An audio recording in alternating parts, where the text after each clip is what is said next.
40페이지가 차고. 자, 차고. 어떤 게 중요한지 또 머릿속으로 싹 스크린 해봅니다.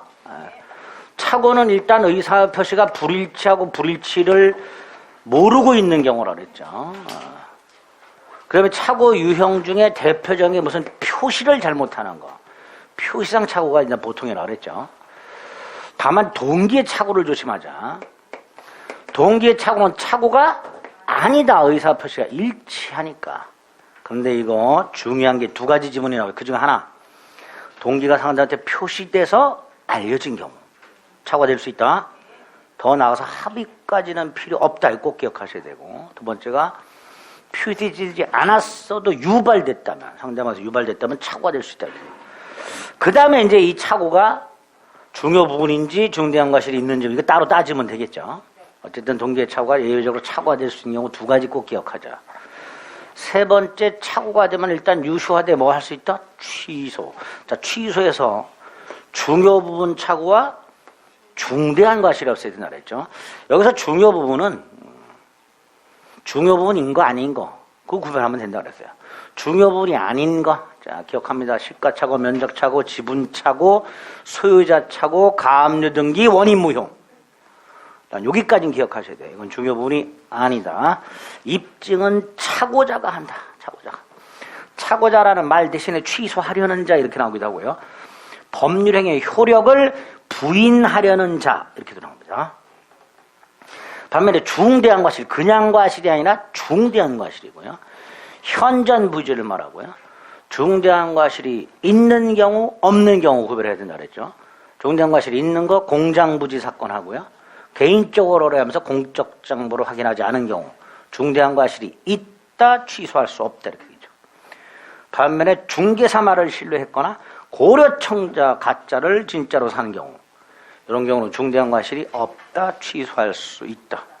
입증은 상대방이 하라. 취소를 저지하려는 자, 법률행위의 효력을 주장하는 자, 얘는 부인하는 자, 얘는 주장하는 자. 이렇게 입증 책임진다 그랬죠. 취소하면 처음부터 무효 선의의 제3자에게 행하지 못한다 그랬죠. 그리고 부속 효과로 손해배상 책임 없다. 차고 취소권 배제 특약할 수 있다. 매매 계약이 해제된 후에도 매수인은 차고 취소할 수 있다. 적어도 요거는 기억하자. 특히 계약 해제 후에도 차고 취소할 수 있다는 걸 절대로 잊으시면 안 된다 그랬어요. 자, 그런 기본적인 내용을 가지고 문제를 봅니다. 11번에 1번. 갑이 진이가 의사죠? A야. 근데 얘가 표시를 B라고 했어. 그럼 원칙적으로 표시한 대로 생기는 거죠. 그런데 을이 갑의 진위에 동의했어. 이 말은 양당사자의 의사가 합치한다는 뜻이에요. 그죠? 을이 갑의 진위에 동의했다는 건 갑과 을의 의사가 합치했다는 거야. 자, 의사가 합치하면 설령 표시가 다르더라도 이건 고려할 필요가 없다. 이게 뭐였죠? 오표시 무해. 자연적 해석하라 그랬죠?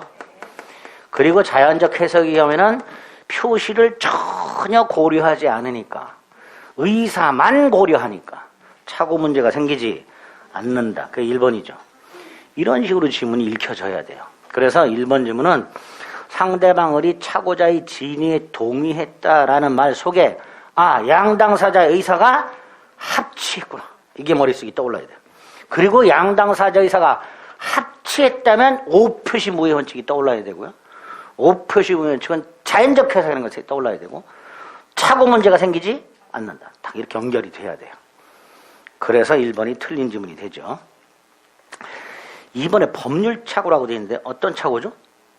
자, 갑과 을 사이에 부동산 매매를 했어요. 을이 양도세를 부담하기로 했어. 그래서 지가 세법을 해석해서 양도세액을 계산해가지고 갑에게 줬어. 그런데 을이 계산한 것보다 3배가 부과가 됐어. 그럼 첫째, 둘 다 착오했죠. 쌍방 착오. 계산 잘못했죠. 계산 착오.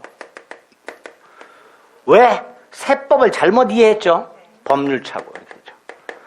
그래서 하나의 사건에 세 개의 착오가 존재합니다. 법률착오, 쌍방착오, 계산착오. 중요 부분이다. 중요 부분이다. 2번이죠. 3번은 내가 땅을 샀어. 농진주락을 사서 대부분이 경작 불가능한 하천부지야. 목적물의 성질의 착오라고 해요. 뭔 착오? 목적물의 성질의 착오. 이것도 중요분의 착오가 된다. 우리 아닌 거 외우고 있잖아요. 그렇죠? 아닌 거 외운 것 중에 이거 없죠. 시가착오, 면적착오, 소유자착오 없잖아. 그러니까 중요 부분이다. 내 생각하시면 돼. 성질에 관한 착오입니다. 내용에 관한 착오라고도 하죠. 4번 당사자가 합의한 목적물의 지번에 관해 착오를 일으켜서 계약서상 목적물 지번을 잘못 표시. 이거 1번이죠. 똑같은 거예요. 1번하고 4번이. 각과 을이 목적물의 지번을 착각하여 B라고 표시. A의 의사가 합치했지만 B라고 표시. 그러니까 1번하고 4번은 같은 문장이에요. 전혀 같은 문장인지 모르겠죠. 같은 문장이에요. 양당사자 의사가 합치했다라는 거예요. 표시를 잘못했다라는 거예요. 결국 자연적 해석이고 착오 취소할 수 없다. 이렇게 되죠. 4번은 우리 저기 법률에서 봤던 X토지를 매매할 의사가 합치하였으나 지번을 착각하여 Y토지로 표시한 경우 그 Y토지는 O표시고 O표시는 X토지 계약에 아무런 영향을 미치지 않는다. 그거 말하고 자연적 해석이죠. 자, 5번은 이런 사건이에요. 갑이 땅이 있는데요. 공무원이 네 땅은 국가 귀속 땅이다. 국가에서 수용을 해야 되는 땅이다. 그래서 별 쓸모도 없어서 증여를 해버렸어요. 근데 나중에 했더니 국가에 증여할 필요가 없는 땅이었어. 그러니까 갑은 증여할 필요가 없는 자신 소유 A 토지를 증여해야 되는 땅으로 착각하고 줬죠. 누구에 의해서 유발됐어요? 을에 의해서. 국가 공무원에 의해서 유발된 착오, 유발된 동계착오가 됩니다. 따라서 취소할 수 있다. 이렇게 되죠. 유발된 동계착오. 틀린 거 1번. 12번